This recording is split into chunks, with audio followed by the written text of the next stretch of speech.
ሕይወትህን ተደሰትባት በዶክተር ሙሐመድ።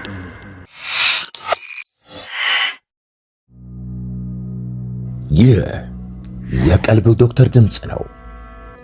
አልሐምዱሊላህ። ታካሚዎቻችን የሚድኑ በእኛ ኃይል እንዳይመስሎት፣ በአላህ ኃይል ብቻና ብቻ ነው። ከቀልብ ዶክተር ዓላማ ውስጥ የአላህን ተአምር ማንገስ ዋነኛው ነው። በየጊዜው በቀልብ ዶክተር ታክመው መዳናቸውን ማመን እስከሚያቀታቸው ሲቃይ የተናነቃቸው ሲገልጹ የአላህ ተአምር ምን ያህል የገዘፈና ግልጽ እንደሆነ ያሳየናል። ከህመም ወደ ጤነኝነት፣ ከጭንቀት ወደ ደስታ፣ ከጨለማ ወደ ብርሃን፣ ካላሰቡበት ወደ ስኬት የደረሱት በአላህ ተአምር ቢሆን እንጂ። ልብ ለአላህ እጅ የሰጠና የተናነሰ ሲሆን ግልጽ ይሆናል።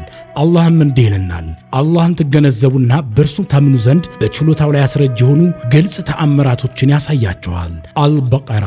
ኑ ባላህ ቃል ያላህን ተአምር እናግስ። ሕክምና ማግኘት ሲፈልጉ ይሄንን ሊንክ ይጫኑ።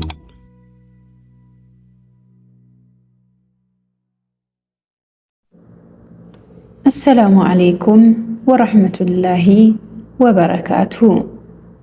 ውድና የተከበራችሁ የቀልብ ዶክተር ቤተሰቦቻችን እንደምን ከረማችሁ?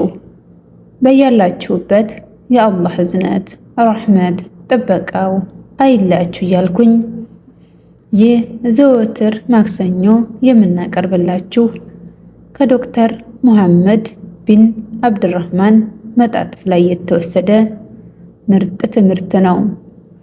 ሕይወትህን ተደሰትባት ክፍል 11። ነቢዩ አለይሂ ሰላቱ ወሰላም ሙስሊም ላልሆኑ ሰዎች ሁልጊዜም ፍትሃዊ ነበሩ። እነሱን ወደ ኢስላም ለመጥራትና ችግሮቻቸውን ለማቃለል ነፍሳቸውን ሳይቀር ለመስጠት ዝግጁ ነበሩ። የሚያደርሱባቸውን መጥፎ ነገርና ጉዳት በትዕግስት ያሳልፉ ነበር። ለምን? አላህ እዝነት አድርገን ላክን ብሏቸዋል። ለነማን? ለሙስሊሞች ብቻ አይደለም፣ ለዓለም። አይሁዶችን አስቡ። ይሰድቧቸውና ተንኮል ያሴሩባቸው ነበር። እሳቸው ግን ለነሱ ጥሩ ሆነው ነው የቀጠሉት። አይሻ ረዲየላሁ አንሃ ስትናገር አይሁዶች አንዴ በደጃችን እያለፉ ነበር። ለነቢዩ አሰም አለይኩም ሞት ላንተ ይሁን አሏቸው።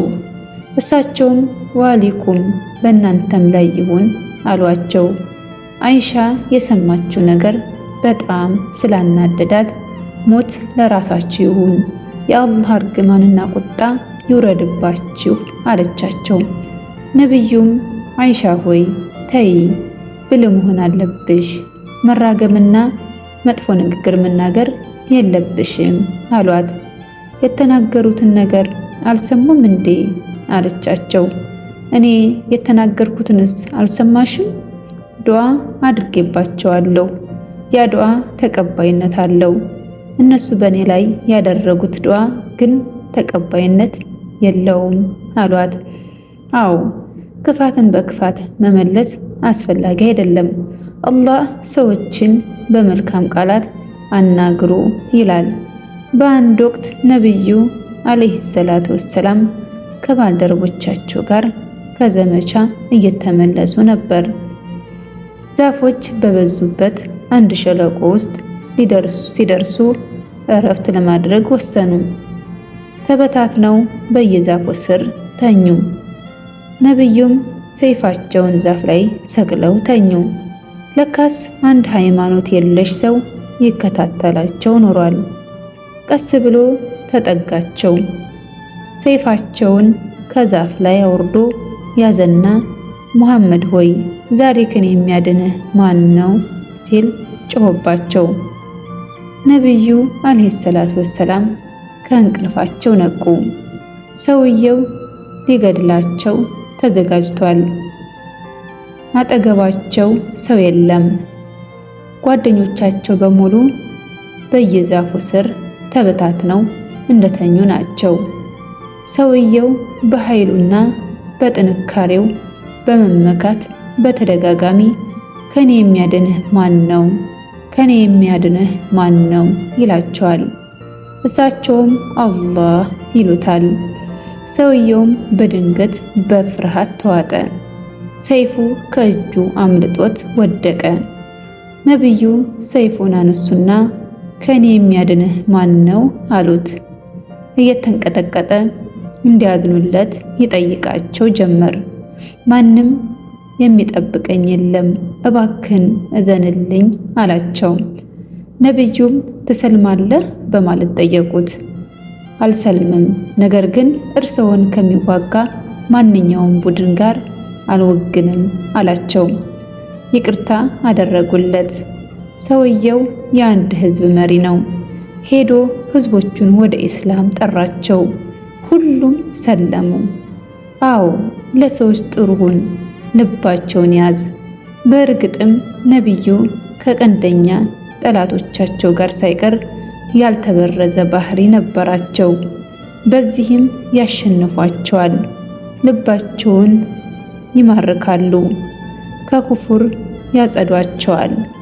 ነብዩ አለይሂ ሰላቱ ወሰላም በይፋ ሰዎችን ወደ ኢስላም መጣራት ሲጀምሩ ቁረይሾች አጥብቀው ይቃወሟቸው ነበር።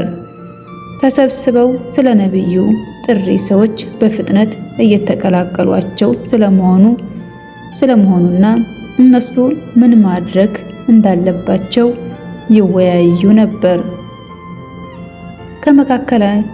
ከመካከላችን በአስማት በትንቢት ተናጋሪነትና በግጥም አሉ የተባሉ ሰዎችን እንፈልግ። ከዚያም ደረጃችንን ዝቅ ያደረገውን ያለያየንና ሃይማኖታችንን ያንቋሸሸውን ሰው እናናግረውና የሚለውን እንስማ ተባባሉ። ኡትባ ቢን ረቢዓን መረጡ። ለኡትባም አቡል ወሊድ ለዚህ ተስማሚ ሰው አንተነህ ይሉታል። ኡትባ ታጋሽ ሰው ነው።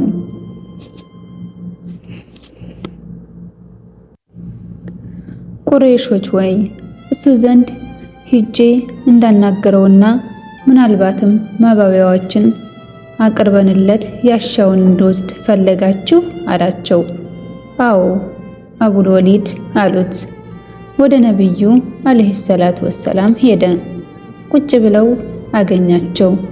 ሙሐመድ ሆይ ካንተና ከአብዱላህ ማን ይበልጣል አላቸው። ነብዩም አባታቸውን በማክበር ዝም አሉት። ካንተና ከአብዱል ሙጠሊብ ማን ይበልጣል አላቸው። አሁንም አያታቸውን በማክበር ዝም አሉት። እነሱ ይሻላሉ ብለህ የምታስብ ከሆነ አንተ የሰደብካቸውን አማልክት እንዴት ሊያመልኩ ቻሉ? ከነሱ እኔ ይሻላለሁ ብለህ የምታስብ ከሆነ ደግሞ ተናገር፣ የምትለውን እንስማ አላቸው። ነብዩ አለይሂ ሰላቱ ወሰላም መልስ ከመስጠታቸው በፊት ኡትባ በቁጣ ጦፈና ወላሂ እንዳንተ በዚህ ህዝብ ላይ ችግር የፈጠረ ሰው አላየንም። ለያየህን፣ ደረጃችንን ዝቅ አደረግ፣ ሃይማኖታችንን አንቋሸሽክ፣ ከፍተኛ ችግር አደረስክብን። ሰዎች ምን እያሉ እንደሆነ ታውቃለህ? ሰይፎቻችንን ስለን እርስ በርስ ከመገዳደል ውጭ ሌላ አማራጭ የለንም እያሉ ነው አላቸው። ኡትባ ሲደነፉ ነብዩ አለይሂ ሰላቱ ወሰላም ተረጋግተው ቁጭ ብለው አደመጡት። ሊደራደራቸው ወሰንና ይህን ሁሉ የምታደርገው ሀብት ፈልገ ከሆነ ተባብረን የቁረይሽ ሀብታሞች ካላቸው የበለጠ ሀብት እንስጥ፣ ስልጣን ከፈለግ አለቃችን እናድርግ፣ ንግስናም ቢሆን ልንሰጥህ ዝግጁ ነን። እርኩስ መንፈስ ተጠናውቶ ከሆነና ከላይ ላይ ማስወገድ ካልቻልክ ደግሞ ጥበበኛ ሐኪም ጠርተን እናሳክም። ኡትባ ይህንን ስነ ምግባር የጎደለውን ንግግር በሚናገርበት ጊዜ ነብዩ ጸጥ ብለውና ተረጋግተው ያዳምጡታል። የስልጣን፣ የሀብት፣ የሴትና የአእምሮ ሕክምና ስጦታዎችን ከዘረዘረ በኋላ መልስ በመሻት ዝም አለ። ነብዩም አቡል ወሊድ ሆይ ጨረስክ በማለት ጠየቁት። አዎ አላቸው። አሁን እኔን አዳምጠኝ አሉት። እሺ አለ። ነብዩም በአላህ ስም ሩህሩህ አዛኝ በሆነው ሐሚም። ይህ ቁርአን እጅግ በጣም ሩህሩህ በጣም አዛኝ ከሆነው አላህ የተወረደ ነው። አንቀጾቹ የተብራሩ የሆነ መጽሐፍ ነው። አረበኛ ቁርአን ሲሆን ለሚያውቁ ህዝቦች የተብራራ ነው። አብሳሪና አስፈራሪ ሲሆን ተወረደ። አብዛኞቻቸውም ተውት፣ እነሱም አይሰሙም። ነቢዩ አንቀጹን ማንበብ ቀጠሉ። ዑትባ ሰውነቱ ይንቀጠቀጥ ጀመር። እጆቹን ወደ ኋላ አድርጎ ተደገፋቸውና አንቀጾቹን ያዳምጣል። ነቢዩም ከቀጣዩ አንቀጽ እስኪደርሱ ድረስ ማንበባቸውን ቀጠሉ። ከእምነት እምቢ ቢሉም እንደ አድና ሰሙድ መቅሰፍት ቢጤ የሆነን መቅሰፍት አስጠነቅቃችኋለሁ በላቸው። ዑትባ ማስጠንቀቂያውንና የቅጣት ማስፈራሪያውን ሲሰማ ልቡ ፈራ። ዘሎ ተነሳና አፋቸውን በእጁ ያዛቸው። ነገር ግን ነቢዩ ስጁድ እስከሚያስደርገው አንቀጽ ድረስ አነበቡ። ስጁድም አደረጉ። ከስጁድ ተነሱና ትኩር ብለው እየተመለከቱት ዑትባ ሆይ ሰማህ አይደል አሉት። አዎ አላቸው። ምርጫው የራስህ ነው አሉት። ዑትባ በጉጉት ወደሚጠብቁት ጓደኞቹ ሄደ። እየቀረባቸው ሲሄድ እርስ በእርስ በአላህ እንምላለን፣ የተለየ ስሜት ይዞ ነው የተመለሰው ይባባላሉ። አጠገባቸው ሲደርስ ምን ተፈጠረ አቡል ወሊድ አሉት። ከዚህ በፊት ሰምቻቸው የማላውቃቸውን ቃላት ሰማሁ። ወላሂ የገጣሚዎች የአስማት ወይም የጥንቆላ ቃላት አይደለም። ቁረይሾች ሆይ ምክሬን እንድትሰሙና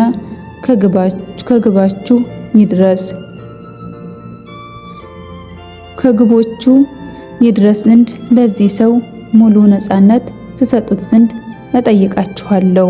በዚህ መልኩ ብቻ ነው ራሳችሁን ከእሱ ጋር በሰላም ማለያየት የምትችሉት እምላለሁ። ንግግሮቹ አንድ ቀን የበላይ ይሆናሉ። ሰዎች ሆይ እንዲህ ሲል ሰምቼዋለሁ። በአላህ ስም እጅግ በጣም ሩህሩህና በጣም አዛኝ በሆነው ሐሚም። ይህ ቁርአን እጅግ በጣም ሩህሩህ በጣም አዛኝ ከሆነው አላህ የተወረደ ነው። እንደ አድና ሰሙድ መቅሰፍት ቢጤ የሆነን መቅሰፍት አስጠነቅቃችኋለሁ። ይህንን ሲናገር አፉን በእጄ ያዝኩት። በዝምድናችን ይሁንብህ አቁም ስል ለመንኩት። ሙሐመድ ሲናገር እንደማይዋሽ ታውቃላችሁ። ቅጣት እንዳይወርድባችሁ እፈራለሁ አላቸው።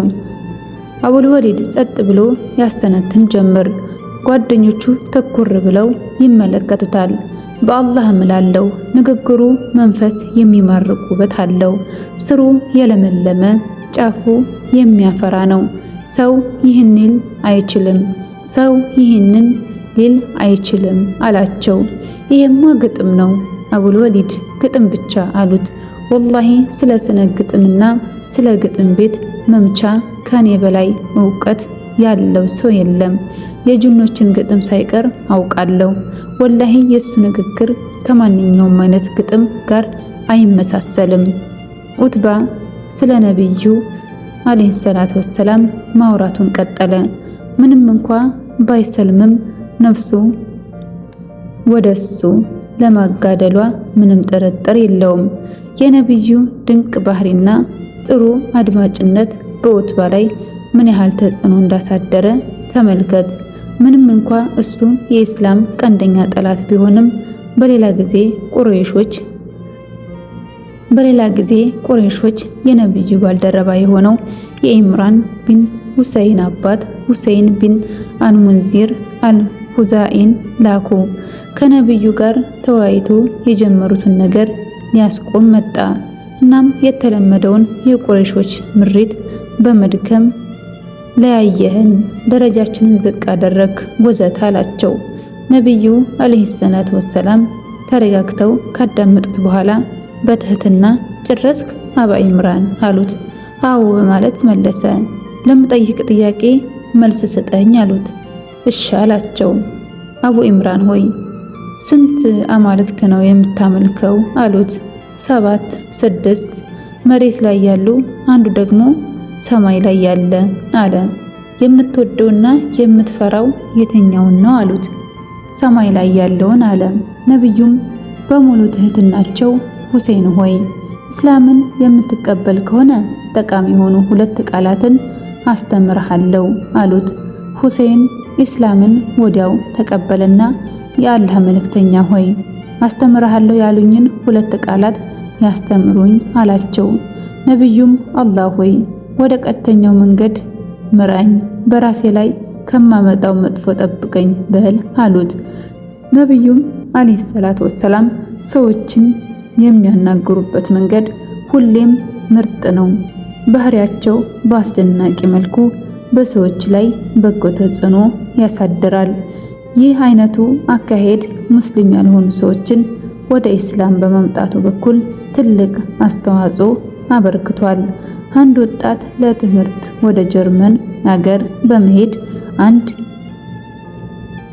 የጋራ ህንፃ ውስጥ ይኖራል። አንድ ጀርመናዊ ጎረቤት ነበረው። ቤታቸው ጎን ለጎን ከመሆኑ ውጭ ሁለቱን ምንም የሚያገናኛቸው ነገር የለም። ጀርመናዊው በድንገት ወደ ሌላ አገር ይሄዳል። አንድ ጋዜጣ አከፋፋይ በየቀኑ እየመጣ በሩ ስር ጋዜጣ ያስቀምጥለታል።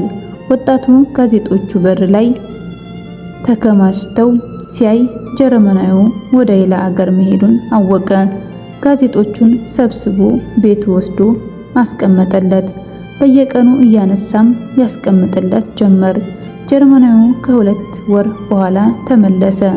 ወጣቱ ሰላም ካለው በኋላ የዜና ዘገባዎችን ትከታተላለህ ወይም በጋዜጣው ላይ የሚካሄዱ ውድድሮችን ትሳተፍ ይሆናል በሚል ግምት እንዲያመልጥህ ስላልፈለኩ አስቀመጥኩልህ በማለት ጋዜጦቹን ሰጠው።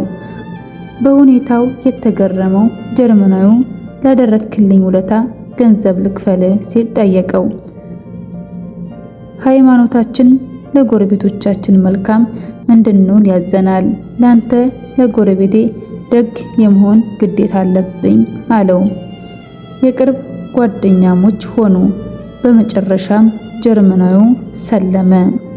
ህዳሴ ጥሩ ዳኢ ማለት ከቃሉ በፊት በድርጊቱ ዳዕዋ የሚያደርግ ነው። ህይወትን ተደሰትባት ክፍል 11 ይህን ይመስል ነበር። ላይክ፣ ሸር፣ ሰብስክራይብ ማድረግ ለሌሎች እንዲሰራጭ አድርጉ። በክፍል 12 እስከምንገናኝ ድረስ ሰላም አለይኩም ወራህመቱላሂ ወበረካቱ። እንኳን ወደ ትክክለኛው የአፍያ መንደር በሰላም መጡ።